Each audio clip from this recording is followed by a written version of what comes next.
देखिए, अपने रामायण का प्रसंग आपके सामने आया है जी उस समय भी कालनेमी थे जो जी सही उद्देश्य के लिए काम करने वाले भगवान राम के परम भक्त हनुमान जी को रास्ते में प्रयास कर रहा था, वेश बदलकर छद्म वेश बनाकर। और भगवान हनुमान जी को उसी समय जो है ठीक प्रकार से पता हो गया कि ये कालनेमी है, ये हमारा मार्ग रोक रहा है, उससे संजीवनी बूटी लेने जा रहे थे, तो उन्होंने उसका अंत कर दिया।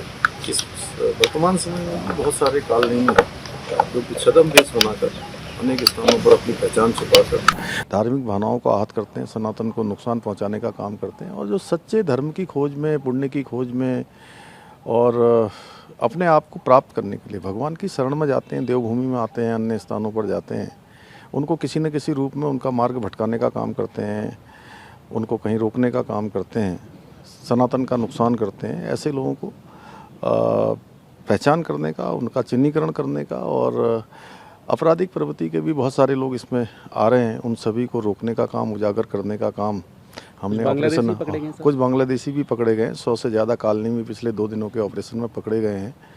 ऐसे कालनेमियों को उन धर्मावलंबियों के मार्ग से हटाना, यह भी एक धर्म का काम है। इस काम को हमने प्रारंभ किया है। सर, कोई इनपुट भी मिल रहा था कि इस तरह से हो सकता है, क्योंकि हमने देखा पहलगांव में जब अप्रैल में सर आतंकियों निशाना बनाया, अब उत्तराखंड में इतने सारे देश भर से लाखों भक्त आ रहे हैं, श्रद्धालु आ रहे हैं, तो कैसा इनपुट था सर?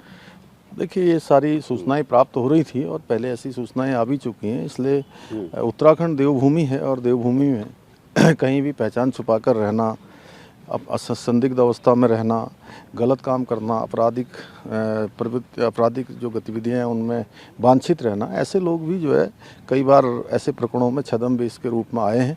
तो इसीलिए ये कालनेमी ऑपरेशन चलाया है और इस ऑपरेशन के चलने के बाद बड़ी संख्या में लोग पकड़े जा रहे हैं और ये अभियान हमारा निरंतर जारी रहेगा। हमने आम जनता से भी अपील की है कि उनके आसपास भी कहीं अगर ऐसी संदिग्ध अवस्था में कुछ छद्म वेशधारी हैं, कहीं भी उनके बारे में कोई भी ऐसा लगता है कि कहीं ना कहीं इन्होंने अपनी पहचान छुपाई है, तो उसकी सूचना पुलिस को दें, पुलिस तत्काल कार्रवाई करेगी। सर, कुछ दिनों पहले आपने ऑपरेशन मजार चलाया, जो सरकारी ज़मीन पर अवैध कब्जा उसको हटाया, अब फर्जी बाबा को पकड़वा रहे हैं।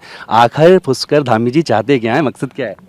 नहीं, हमारा एक ही मकसद है कि उत्तराखंड के अंदर कहीं भी अवैध कब्जे ना हो, अवैध अतिक्रमण ना हो, लव जिहाद, लैंड जिहाद, थूक जिहाद, दंगा रोकने के लिए हम कानून भी इसीलिए लाए, धर्मांतरण रोकने के लिए भी कानून लाए हैं। और कालनेमी भी जो है उसी का एक प्रकार से एक स्वरूप है, जो जितने भी गलत प्रकार की एक्टिविटी हो रही है उन सब एक्टिविटियों को रोकना।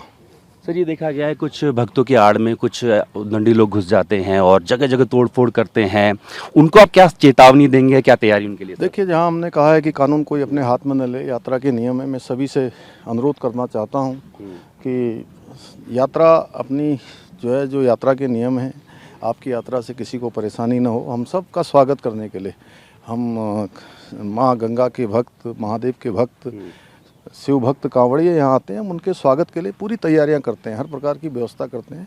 इसलिए मेरा सबसे ये अनुरोध रहेगा कि किसी प्रकार से भी यात्रा के जो नियम हैं उन नियमों को पालन करें, आपकी यात्रा से किसी अन्य को परेशानी न हो, ये ज़रूर आप विचार करके इसके अनुसार काम करें। सर, यूपी के साथ जिले लगे हुए हैं कुछ, आपके वहाँ कोऑर्डिनेट आपने किया सर, क्योंकि अभी धर्म परिवर्तन को देखते हुए झुंगर बाबा को वहाँ पकड़ा गया है, कुछ कोऑर्डिनेशन चल रहा है सर वहाँ पे? नहीं, हमारी इंटर स्टेट मीटिंग लगातार होती है और कांवड़ यात्रा से पहले बड़ी मीटिंग होती है, वो मीटिंग हमारी हुई है। और जो भी इस प्रकार के मुद्दे आते हैं तो दोनों राज्यों का प्रशासनिक तंत्र पूरी तरह से उस पर काम करता है। सर, एक अवैध ज़मीन के घोटाले पर भी आपने सख्त कदम उठाया है, उसको लेकर आगे क्या चल रहा है सर? देखिए, भ्रष्टाचार को लेकर हमारा जीरो टॉलरेंस है और हम भ्रष्टाचार मुक्त उत्तराखंड की नीति के तहत काम कर रहे हैं।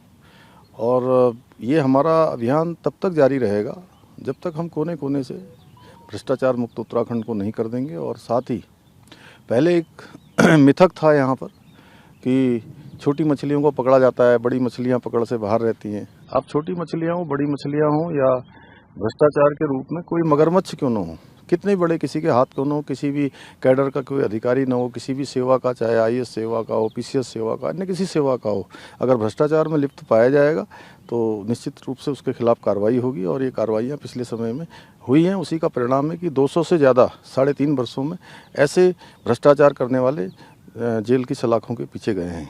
सर आखिरी सवाल, आप लीग रखते हैं, आपने यूसीसी की शुरुआत की, देश उसे अपना रहा है, इस तरह काल में आपने शुरू किया है, आप दिल्ली भी जा रहे हैं, कुछ संत समाज भी मांग कर रहा है कि पूरे देश में चलाया जाना चाहिए, विपक्ष भी आपके साथ में खड़ा हुआ है, तो गृह मंत्री या फिर प्रधानमंत्री से आग्रह करेंगे कि पूरे देश में इस तरह से किया जाए? नहीं, देखिए, देवभूमि उत्तराखंड में हमने इसलिए चलाया है कि देवभूमि उत्तराखंड हिमालय का राज्य है और यहाँ गंगा यमुना यहाँ से निकलती हैं और पूरा पर्वतराज हिमालय यहाँ है।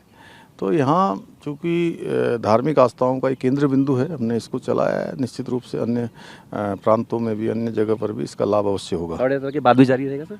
हाँ, अभी जारी है। ठीक है, बात के लिए शुक्रिया। तो साफ तौर पर कह दिया है मुख्यमंत्री ने कि ऑपरेशन काल नेगी का जो मकसद है वो ये है कि जो छद्म रूप धरकर संतों का भक्तों के बीच में घुसते हैं और उनको गुमराह करने की कोशिश करते हैं, उनको पकड़ा जाए, उन पर एक्शन लिया जाए और इस ऑपरेशन का असर भी होता हुआ दिख रहा है। अभी तक सैकड़ों ऐसे लोग हैं जिन्होंने फर्जी संतों का रूप धारण किया, उन पर उत्तराखंड पुलिस कार्रवाई कर रही है। वीडियो सहयोगी राजेश के साथ जितेंद्र भाटी, TV9 भारतवर्ष, हरिद्वार।